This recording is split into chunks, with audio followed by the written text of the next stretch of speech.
Hello and welcome everyone to today's session where we're going to be looking at action and state verbs. So let's start by looking at what action verbs are. Action verbs describe, as their name suggests, a physical or mental action of someone or something, and most verbs are action verbs. So we have some physical examples: sit, run, eat, grow, rain, and some mental examples: consider, reflect, decide, plan, dream. So as I said, most verbs are action verbs. Now, what are state verbs? State verbs describe a mental, physical, or emotional state of someone or something. And we have more categories here, although the number of state verbs is much lower than action verbs, but they come into different categories. Some of them refer to thoughts and opinions. For example, think, agree, believe, know, remember. Some of them are about feelings and emotions, like dislike, hate, like, love, prefer, want, and wish. Some of them are sense verbs, like hear, feel, see, smell, taste. The others talk about possession, like have, belong, own, possess. And of course, there are a few verbs that describe characteristics of the someone or the something. Be, appear, seem, sound, and look are the most common examples of these type of state verbs. So why is this distinction important? Well, it has to do with using the tenses correctly, because state verbs don't take continuous tenses. So we have to be careful not to use these verbs in a continuous tense. So let's look at 3 sentences. Each of them include 2 verbs. For example, the first sentence includes the verbs have and talk.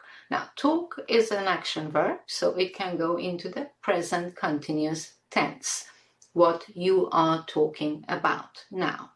But we can't say, I am having no idea what you're talking about. Why? Because have is a state verb and therefore cannot take the present continuous tense. So the present continuous tense changes to the present simple tense.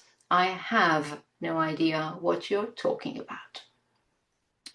Let's look at the second example. Again, we have 2 verbs, happen and know. Happen is an action verb, so it can be in the past continuous tense. Something was happening. But we can't say, I wasn't knowing what was happening. Again, know, being a state verb, needs to change to switch from the past continuous now here to the past simple. I didn't know what was happening. And our third example is with the present perfect continuous tense. We have the action verb progress. So that one is okay in the present perfect continuous tense, how the project has been progressing. But the other side, the verb is be, and because it's a state verb, we can't use the same tense. We can't say, I have been being happy. We have to change it to its simple equivalent, present perfect simple. I have been happy with how the project has been progressing. So that's why it's really important to know which verbs are action verbs and which verbs are state verbs. You generally begin to develop a feeling for that. So a little note here that in informal English, you may hear the verbs love, hate, and feel. These are the 3 big ones in the continuous tense. And that's when the speaker wants to insist that this state, it's not the action, but this state is temporary. So the correct form, of course, is I love or I hate this conversation. But you may hear a native speaker insisting, oh, I'm loving this conversation or I'm hating this conversation. It gives it more prominence, it's stronger. And what they are really trying to say is I am or I'm not enjoying this conversation at the moment. Or you may hear someone, instead of saying, oh, I feel hungry, say I'm feeling hungry. Again, they want to first insist on this feeling and also say that it's probably temporary, that the feeling may pass. Right? So don't be surprised if you hear these three verbs in the continuous tense, although they are technically state verbs. So that's one little thing to remember. Now, what about verbs with two meanings? Okay, I think you are aware of these. We've discussed them before. Think of the verb think. Think can have two very different meanings. One meaning is consider, actually have an activity, have an action in your mind. For example, she's been thinking of buying a new phone. So an action verb here in the present perfect continuous tense. But another idea, a very common idea of think, is to believe, to have this opinion.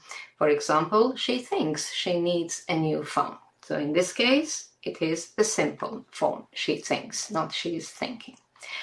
Let's look at the word see, the verb see. See can mean attend an appointment. For example, I'm seeing Bob this evening. Again, as an action verb here, attending an appointment. Continuous, present continuous tense for a future action, no problem. But of course, we can also use the verb see to mean understand, like I see what you mean. Now it has a state meaning and it's in the simple form. Next very important verb to remember, have. Have can replace the verbs eat and drink, or even smoke sometimes, or take a shower, for example. So we can say he is not eating dinner tonight, but when it means own, possess, it cannot be in the continuous tense because it's now a state verb. He has a stomachache, not he is having. And the final verb that can have two different meanings, be. Be can sometimes, not very often, but sometimes be a synonym for behave. Like she was being polite when she said that. So she was behaving in a polite way. That's an action verb. It's the action meaning of the verb be, so we have it in the continuous tense. She was being. But like 90% of the time, we can't put be in the continuous tense because it's a state verb, which describes the characteristics of someone. Like she was always polite in class. So be careful with these verbs particularly. Now, how about the verbs that can be both action and state, right? When action verbs like live, work, smoke, etc., talk about long-term facts and habitual actions, they're often used as a state verb. So let's look at the examples here with live and work. Let's say that we, at the moment, so now it's a continuous situation, temporary situation, at the moment, Kate is living, with the idea of living, staying, with her brother Sam. In this context, temporary context, we use the continuous form. She has been living with him for a week. But now, if we talk about a general fact about Sam's life, then we tend not to use the action verb live in the continuous form. We treat it more like a state verb. We would say Sam lives in Cambridge, not Sam is living in Cambridge. And also with the present perfect continuous, we tend not to use the continuous form, but change it to the simple form. Sam has lived in Cambridge all his life. Now, it's not completely wrong to say Sam has been living in Cambridge all his life, but it's strange. It's not natural. A native speaker would probably not say that. Let's look at the similar example with work. For example, when I met Kate, so we're in the past now, I was working temporarily in a hotel. So it's a temporary situation, past continuous. And giving the time now, again, we stay in the continuous tense. I had been working there for a few days, temporary, short.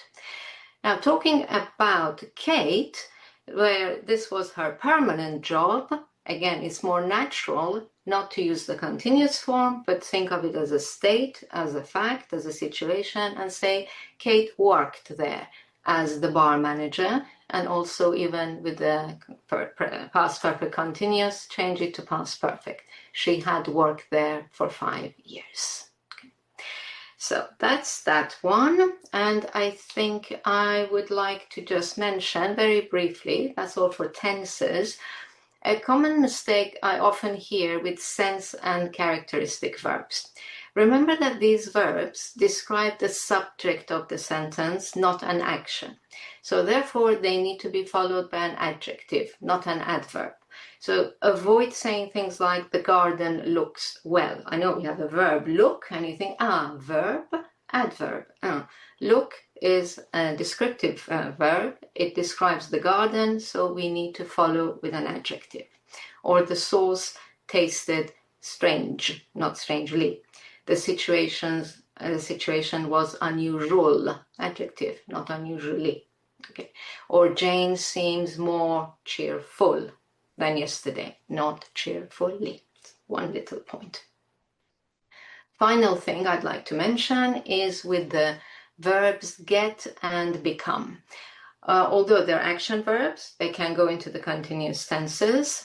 You must again use adjectives with them, not adverbs. So don't say my bag was getting or was becoming heavily. My bag was getting or becoming heavy. Right, that's the end of our quick review of action and state verbs and the importance of distinguishing between them in terms of both tenses and using adverbs and adjectives with them. I hope you've enjoyed this lesson. For more on this topic, click here. Remember to also check out my complete online course and don't forget to like and subscribe. Thank you for watching and happy studies!